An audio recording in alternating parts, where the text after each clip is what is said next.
In Kathmandu and other places that I've seen in Nepal, there are a few buildings that have toppled over. There are monuments that have completely collapsed, monuments made of brick.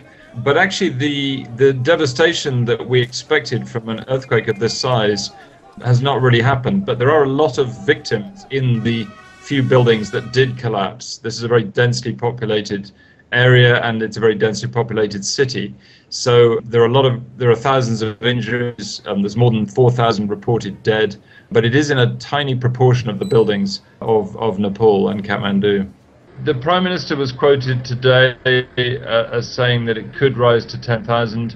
It's certainly been going up fairly steadily and is now above 4,300. I think it depends, really. I think one of the problems is that nobody knows how many people were in the various buildings that were destroyed. As I said, there aren't that many of these buildings, but some of them were buildings with a lot of people in them. And nobody has a clue, really, whether we're talking about in one building, it could be 60 people, it could be 120. So it's a bit hard to tell. The biggest problem is probably the size of the airport, which is quite small. It doesn't have much room for planes to park. So there have been enormous delays at the airport for flights trying to get in or with supplies or to take people out, people who want to go home, or Indians, for example, who want to head back to India. But beyond that, Kathmandu has been fairly accessible. It's the outlying villages in the Himalayan foothills that have proved to be rather difficult to reach, because helicopters that are trying to extract injured people and to bring in emergency supplies are not able to land in those areas. I was told today, for example, in Gorkha, which is to the west of Kathmandu, near the epicenter, that there were 9 areas that were affected, but they could only reach 2 of them by helicopter. So the only way to get to those places is by road, but the road is blocked by landslides. So some people have started walking up there. I met some ex-Gurkhas who were planning to send a few teams to affected villages with porters to bring supplies on foot. There's a lot of police and a lot of troops being deployed to the affected areas, and they all seem to be active. So I don't think it's true that the government isn't doing anything.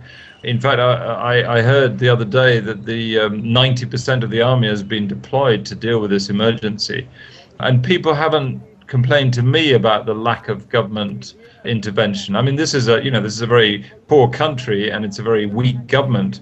But given those constraints, I think almost the entire security forces have been deployed to deal with the crisis. They are being helped now increasingly by foreign countries that have tried to fly in aid. राष्ट्रिय विपत्तिको yes दुःखद घडीमा भूकम्पबाट जीवन गुमाउनु हुने समस्त नेपाली दिदीबहिनी तथा दाजुभाइहरू र विदेशी नागरिकमा भावपूर्ण श्रद्धाञ्जली व्यक्त गर्दछु। उहाँहरूका स्वजनहरूमा हार्दिक संवेदना प्रकट गर्दछु। अन्य मित्र राष्ट्रहरूबाट पनि सहयोग प्राप्त हुने आशा गरेका छौँ। दुःखको यस घडीमा हामीलाई यसबाट ठुलो भरोसा मिलेको छ। म उहाँहरूको तत्परता, सद्भाव र मित्रताप्रति नेपाल सरकार र नेपाली जनताको तर्फबाट आभार प्रकट गर्न चाहन्छु।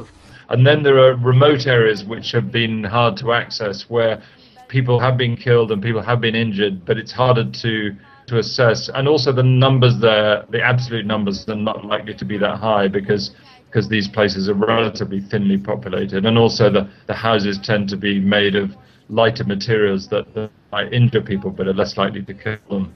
This is Victor Mallet for the Financial Times in Kathmandu.